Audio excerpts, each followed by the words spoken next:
Hello friends, कैसे हैं आप सब। आई होप आप लोग बहुत अच्छे होंगे। तो आज मैं आपका स्टार्ट करने वाली हूँ क्लास 8th का चैप्टर 3 जो कि हिस्ट्री का है। मैं आपका देखिए क्लास 6 और 7th का सब कुछ कंप्लीट करा दी हूँ। अगर आप मेरे चैनल पे फर्स्ट टाइम आए हैं तो जाके उसको मेरे जो जितने भी वीडियोस हैं आप उसको वॉच कीजिए और आप अपना नोट्स बनाइए। ठीक है, आपको एग्जाम में उससे काफ़ी हेल्पफुल मिलने वाली है। जो भी इंपॉर्टेंट टॉपिक है जहाँ से क्वेश्चन पूछते हैं, मैं उस चैप्टर में सारे टॉपिक को हाईलाइट कर चुकी हूँ। ठीक है, अब मैं आपका आती हूँ क्लास सॉरी चैप्टर 3 पे, जो कि आपका है शासन क्षेत्र। आपका शासन मतलब कि जो गांव वाले हैं क्षेत्र हैं उस पे शासन कैसे चलाते हैं। ठीक है, तो देखिए पहले सबसे पहले बता देती हूँ कि इस चैप्टर में आपको क्या पढ़ना है। क्या है इस चैप्टर में। देखिए, ग्रामीण क्षेत्र पर शासन चलाने का अर्थ है कि ग्रामीण इलाकों पर शासन करने का मतलब यह समझाया हुआ है कि छात्रों को शासकों और ग्रामीण समुदाय के बीच के जटिल संबंधों के बारे में जानकारी मिले।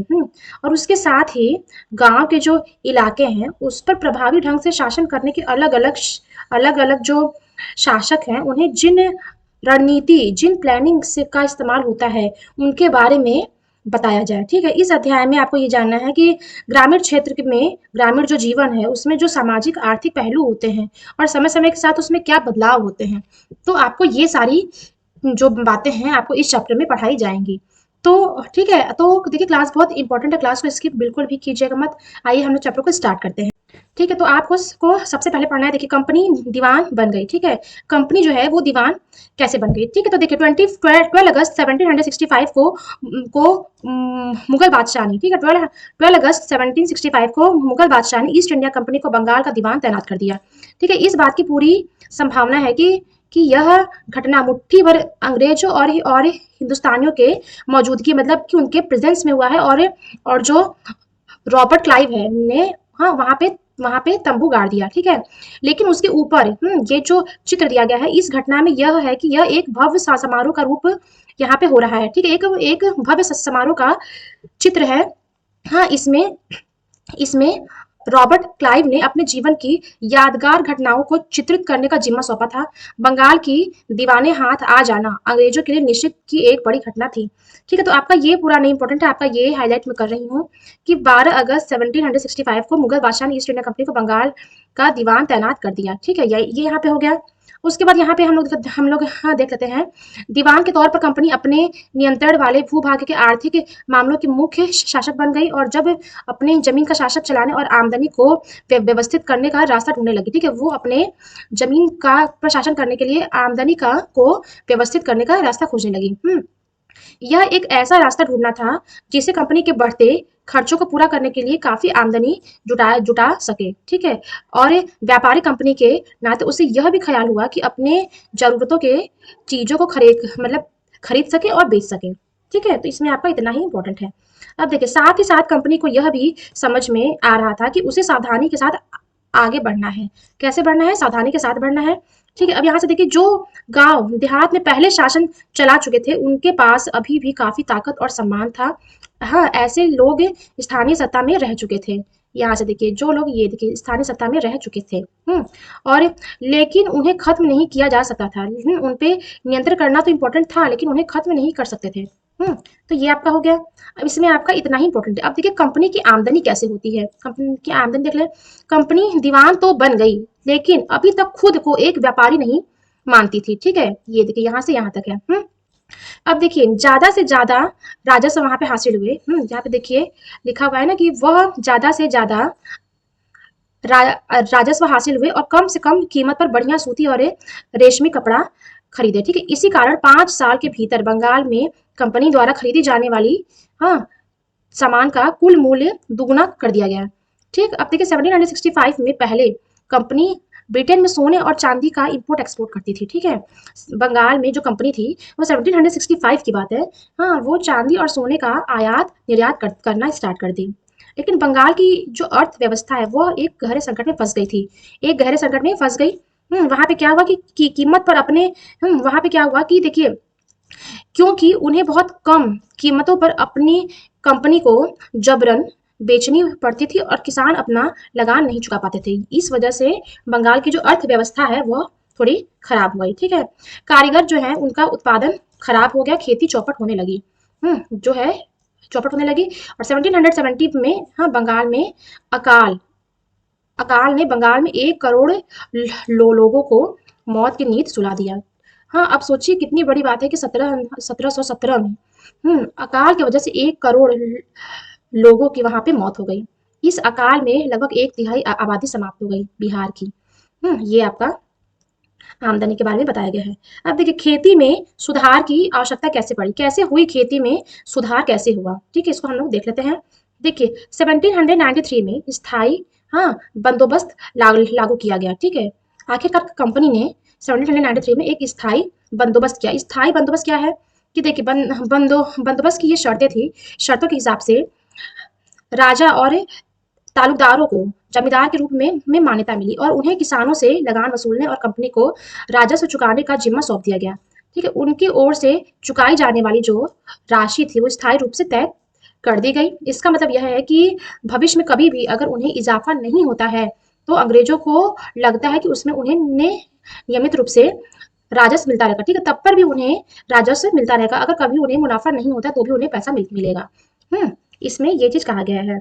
अब देखिए जमींदार को जमीन में सुधार के लिए खर्च करने का प्रोत्साहन मिला, ठीक है। उनको खर्च करने का प्रोत्साहन मिला क्योंकि ये राजस्व की जो मांग है वो बढ़ने लगी, बढ़ने वाली नहीं थी, इसीलिए जिम्मेदार बढ़ते उत्पादन से फायदे में रहेंगे। अब देखिए समस्या कहाँ आई ये भी। अब देखिए समस्या में सुधार कैसे हुआ, समस्या क्या थी, ठीक है।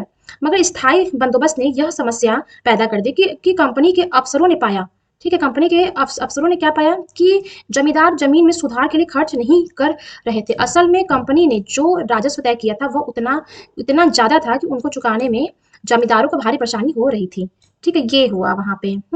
लेकिन बहुत सारे जमींदार जो है वो कंपनी को बकायदा नीलाम कर चुकी थी, उनको बेच चुकी थी, ठीक है। लेकिन वह राजस्व क्या था कि यहाँ से हम लोग देख लेते हैं।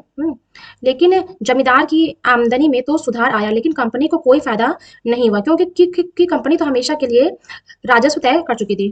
सुधार हुआ लेकिन कंपनी को कोई फायदा नहीं हुआ, वह राजस्व में वृद्धि नहीं कर सकती थी। लेकिन जमींदार को तभी मतलब अभी भी जमीन की बेहतरी को भी दिखाना दिलचस्पी उसमें उनका नहीं था और उसमें कुछ तो बंदोबस्त के शुरुआत सातों में ही अपने जमीन गवा चुके थे और जो जमीन बचे थे उन्हें भी वो परेशानी में डाल दिए थे और निवेश का खतरा उठा लिए थे, ठीक है। तो ये आपका इतना ही इसमें है। अब देखिए हम देखते हैं एक नई व्यवस्था, क्या व्यवस्था बनी, ठीक है। राजस्व यहाँ से देखिए राजस्व बंदोबस्त में दोबारा बदलाव लाना जरूरी था। ये कब हुआ, 19वीं सदी की शुरुआत में, ठीक है। ये हो गया। उसके बाद बंगाल प्रेसिडेंसी के उत्तर पश्चिम प्रांत जो कि इसका ज्यादातर हिस्सा अब उत्तर प्रदेश में है, के लिए होल्ट मैकेंजी नाम के जो अंग्रेज थे एक नई व्यवस्था तैयार की जो कि 1822 में इसमें आपका स्टार्ट हुआ।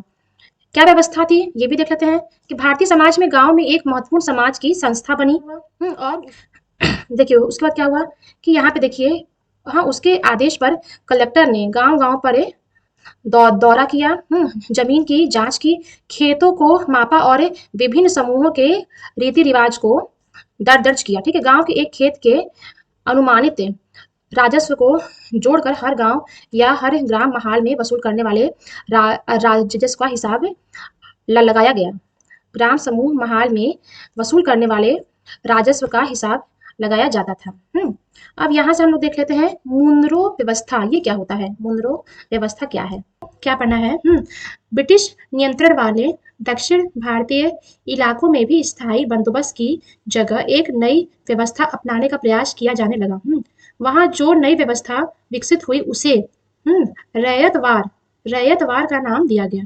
किसका नाम दिया गया, रैयतवार का नाम दिया गया, ठीक है। ये यहाँ से यहाँ तक इसको आप अंडरलाइन कर सकते हैं, ये इंपॉर्टेंट है, ठीक है। अब देखिए कैप्टन अलेक्जेंडर जो थे ने टीपू सुल्तान के साथ चले युद्ध के बाद कंपनियों द्वारा कब्जों के लिए किए गए कुछ इलाकों में इस व्यवस्था को आजमा कर देखा, ठीक है। कौन किससे किया, कैप्टन अलेक्जेंडर ने टीपू सुल्तान के साथ। अब यहाँ पे देखिए रीड और मुनरो को लगता था कि दक्षिण में मतलब साउथ में परंपरागत जमींदार नहीं है, इसलिए उनका तर्क यह था कि उन्हें सीधे किसान से ही बंदोबस्त करना चाहिए, ठीक है। उन्हें किसान से ही बंदोबस्त करना चाहिए जो पीढ़ियों से जमीन पर खेती करते आ रहे हैं। ठीक है, अब इसके बाद देखिए आपका ये सारा जो टॉपिक है, यहाँ से आपका क्वेश्चन है नहीं बनता है। यहाँ अब हम लोग स्टार्ट करते हैं ये यूरोप की फसलें। यूरोप की फसल कैसी थी, क्या क्या चीज इसमें हुआ, उसको भी हम लोग देख लेते हैं।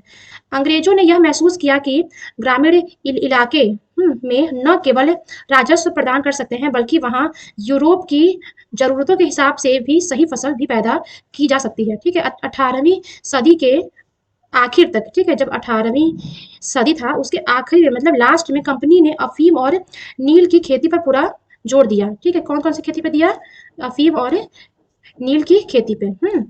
और कहाँ पर हुआ? केवल राजस्व प्रदान करने के लिए, ठीक है, कर सकने के लिए उन्होंने ये सब खेती स्टार्ट की। इसके बाद लगभग 150 साल तक अंग्रेज देश के विभिन्न भागों में किसी न किसी फसल के लिए किसानों को मजबूर करते थे। ठीक है, कौन कौन से कहाँ करते थे?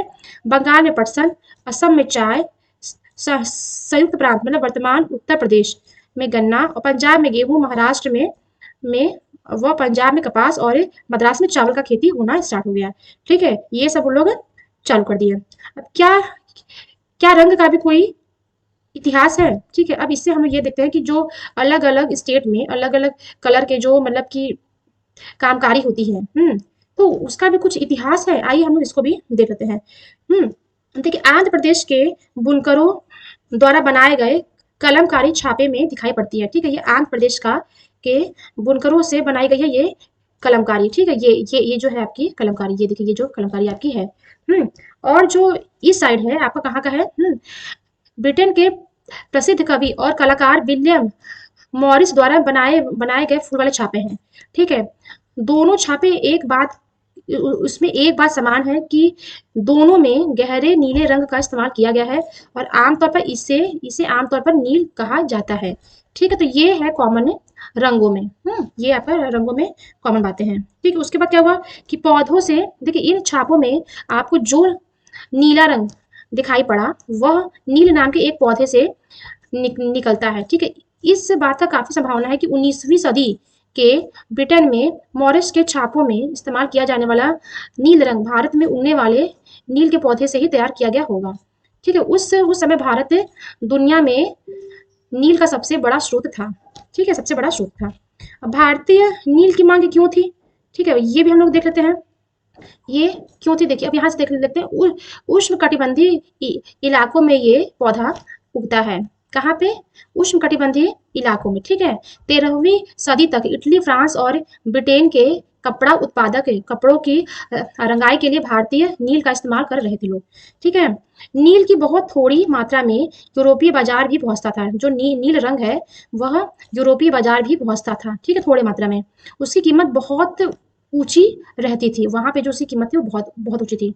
यूरोपीय कपड़ा जो है वो उत्पादकों को बैंगनी और नीले रंग का बनाने के लिए वोड नामक एक और पौधे पर निर्भर रहता था। यूरोप में आसानी से मिलता था। ठीक, अब यहाँ से हम लोग देख लेते हैं कि उत्तरी इटली, दक्षिण फ्रांस, जर्मनी और ब्रिटेन के कई हिस्सों में यह पौधा उगता था। यहाँ यहाँ ये पौधा उगता था। और नील के साथ प्रतिस्पर्धा से परेशान यूरोप के वोड उत्पादक ने अपने सरकार पर दबाव डाल दिया, और वहां पे ये इस पर पाबंदी लगा दी। वहां पे नील के आयात पे पाबंदी लगा दी। कहाँ पे?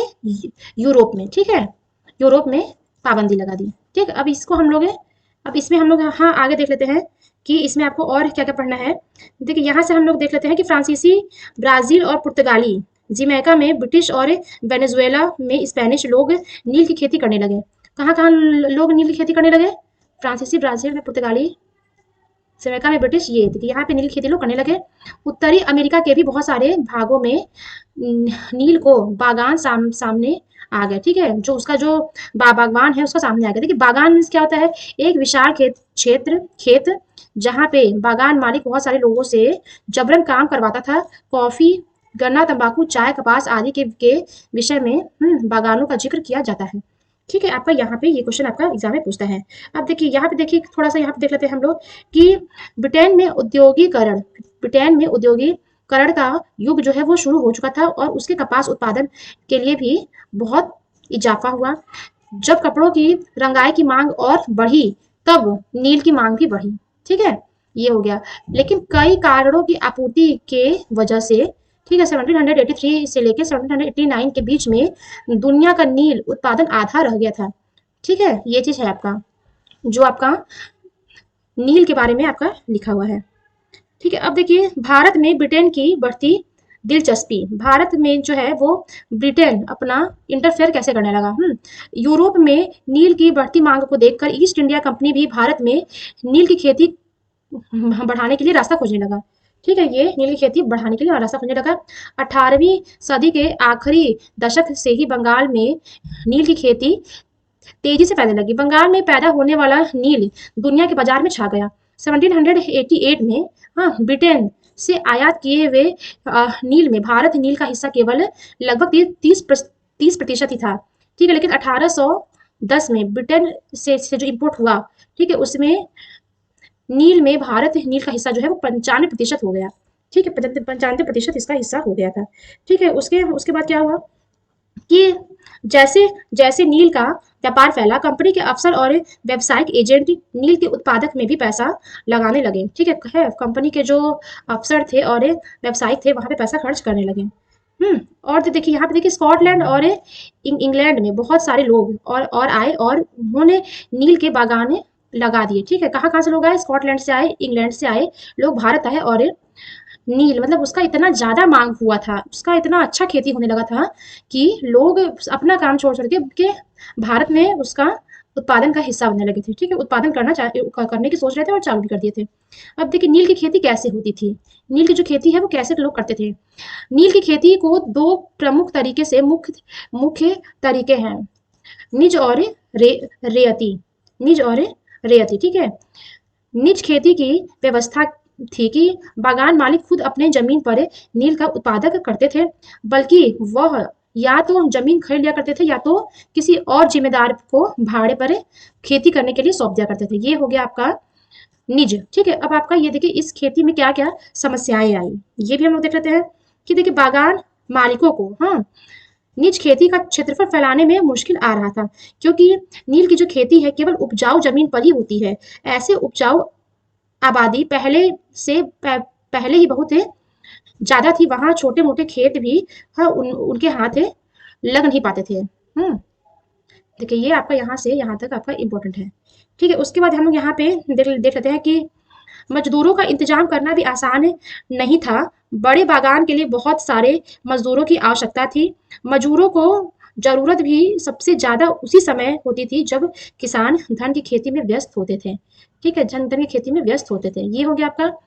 देखिए गुलाम क्या होता है, ऐसा व्यक्ति जो किसी दास स्वामी की संपत्ति होता है, और गुलाम के आसपास कोई आजादी नहीं होता है, उससे अपने मालिक के लिए काम करना होता है।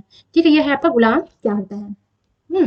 देखिए बीघा क्या होता है। बीघा किसे कहते हैं कि जमीन का एक माप। जमीन का एक माप उसको बीघा कहते हैं। ठीक है, अब ये देखिए हम लोग देख लेते हैं कि कैसे कैसे लोग खेती करते थे। हल बैलों की भी आवश्यकता पड़ती थी। ठीक है, क्योंकि एक एक बीघा नील की खेती के लिए कम से कम 2 हल चाहिए होते थे। इसका मतलब यह है कि अगर किसी बागान मालिक के पास 1000 बीघा जमीन है तो उसे 2000 हलों की आवश्यकता पड़ती थी। ठीक है, और हलों को खरीदना, उनका रख रखाव एक बड़ी समस्या थी, इसलिए उनको ये सब खेती करने में दिक्कतें आती थी। ठीक है, और ये अब हम लोग देख लेते हैं कि रेतों पर की जो जमीन थी उस पे नील की खेती कैसे होती थी। रियतों के जमीन पे नील की खेती लोग कैसे करते थे। रियती व्यवस्था के तहत बागान मालिक जो था वो रियतों के साथ एक अनुबंध मतलब एक सट्टा करते थे कि वो कई बार वे गांव के मुखिया जो है को भी रियतों के तरफ से समझौता उनके लिए बात कर दिया करते थे। जो अनुबंध दस्तखत कर दिया करते थे उन्हें नील उगाने के लिए कम ब्याज मिलता था। ठीक है, और उन्हें कर्ज लेने वाले रेत को भी कम से कम 25% जमीन की को नील की खेती करनी पड़ती थी। ठीक है, ये देखिए 25% नील की खेती उनको करनी पड़ती थी। यहाँ से देखिए, अब यहाँ से आपका ये देखिए ये लाइन आपका इंपॉर्टेंट है। ठीक है, इसे आप देख सकते हैं। अब देखिए इसके बाद हम लोग का क्या बचता है। इसके बाद देखिए हमारा आता है ये जो आपका जो टॉपिक है, ये सब आपका नील का उत्पादन कैसे होता था। ठीक है, तो अगर आप ये पढ़ना चाहते हैं तो आप इसको डिटेल में आप पढ़ सकते हैं। बिक्री के लिए नील तैयार कैसे लोग करते थे क्या, हाँ। और ये देखिए यहाँ पे खेतों के लिए लोग कैसे काम करते थे, तो ये आप अगर पढ़ना चाहते हो तो पढ़ सकते हैं। इसमें से आपको क्वेश्चन उतना नहीं बनता है। ठीक है, अब हम इंपॉर्टेंट जो है वो मैं आपको पढ़ाऊंगी। अब आइए देखिए, नील विद्रोह और उसके बाद क्या हुआ। नील विद्रोह कैसे हुआ था कि मार्च 1859 में बंगाल के हजारों रैयत ने नील की खेती से इनकार कर दिया। कब कौन किया, 1859 में, जो कि जैसे जैसे विद्रोह फैला, रैयतों के बागान, मालिकों को लगान चुकाने से भी इनकार कर दिया गया। ठीक है, वे तलवार भले और तीर तीर कमान लेकर नील की फैक्ट्रियां पर हमला करने लगे थे। ठीक है, औरतें अपने बर्तन के लिए, बर्तन लेकर कूद पड़ी थी। मतलब जो जो पाता था उससे ही उनका विद्रोह स्टार्ट हो गया था। हाँ, और यहाँ पे क्या हुआ था कि वहाँ पे गुमास्ता और एजेंटों के लोग पिटाई करते थे। आने वाले गुमास्ता और एजेंटों के लोग पिटाई करते करते थे। और क्या करते थे, अब यहाँ पे आइए देखते हैं हम लोग। 1959 में 1859 में नील रैयत को लगा कि बागान मालिकों के खिलाफ बगावत, उन्हें स्थानीय जमींदार और मुखिया का भी समर्थन मिल सकता है। ठीक है, लेकिन ऐसा हुआ नहीं। अब यहाँ से हम लोग देख लेते हैं ये चीज। 1857, देखिए, नील के किसानों को भी यह समझ में आ गया था कि अंग्रेजी सरकार भी संघर्ष में उनका साथ देगी। लेकिन 1857 के बगावत के बाद ब्रिटिश सरकार एक और व्यापक विद्रोह के खतरे से डरी हुई थी। जब नील की खेती वाले जिले में एक और बगावत की खबर फैली तो लेफ्टिनेंट गवर्नर ने 1859 में सर्दियों में इलाके का दौरा किया। ये चीज आपका इम्पोर्टेंट है। और रानी विक्टोरिया ने, यहाँ से देखिए, रानी विक्टोरिया ने नील की खेती न करने का हुक्म दे दिया कि अब नील की खेती नहीं होगी। इतना विद्रोह हो चुका था कि नील की खेती को बंद कर दिया गया। अब यहाँ पे देखिए लिखा हुआ है कि जैसे जैसे विद्रोह फैला, ठीक है, जैसे जैसे विद्रोह फैला, कलकत्ता के पढ़े लिखे लोग भी नील जिलों की ओर चल पड़े। ठीक है, वहां के लोग चलना शुरू कर दिए। अब यहाँ से हम लोग देख लेते हैं कि नील का उत्पादन धाराशाही हो गया था इस बगावत के बाद। बागानों में नील का जो उत्पादन था वो धाराशाही हो गया था। इसके बाद क्या हुआ कि बागान मालिक बिहार पर ध्यान देने लगे थे। 19वीं सदी के आखिरी में कृत्रिम रंगों का निर्माण होने लगा था। मतलब और भी रंग जो है उनका भी निर्माण होने लगा था। इसके उनका जो व्यवसाय है बुरी बुरी तरह से प्रभावित हुआ था और वे उत्पादन फैलने में सफल रहे। हाँ, फिर उसका जो उत्पादन हुआ वह उसमें वो सफल रहे। जब महात्मा गांधी दक्षिण अफ्रीका से लौटे तो बिहार में एक किसान ने उन्हें चंपारण आकर नील किसानों के बारे में चंपारण आकर नील किसानों के बारे में उनका बात बताया और उन्हें न्योता दिया। तो 1917 में महात्मा गांधी का यह दौरा नील बागान मालिकों के खिलाफ चंपारण आंदोलन में शुरू हो गया। ठीक है, अब ये देखिए है, भीख मांगूंगा परंतु नील नहीं उगाऊंगा। ठीक है, इतना ज्यादा विद्रोह हो चुका था कि लोग ये सोच रहे थे कि भीख मांगे खा लूंगा लेकिन नील अब नहीं उगाऊंगा। ठीक है, ये सब लोग ये यहाँ से बोले हैं। ठीक है, ये देखिए हाजी मुल्ला, श्री साले हाजी मुल्ला ने, मतलब ये सब क्या हुआ। ठीक है, ये सब चीज तो यही है आपका इस चैप्टर में। ठीक है, तो आज के लिए इतना ही। अगर आपने मेरे चैनल पे फर्स्ट टाइम आया तो प्लीज़ मेरे चैनल को लाइक से सब्सक्राइब कर लीजिएगा। और बाय बाय, थैंक यू।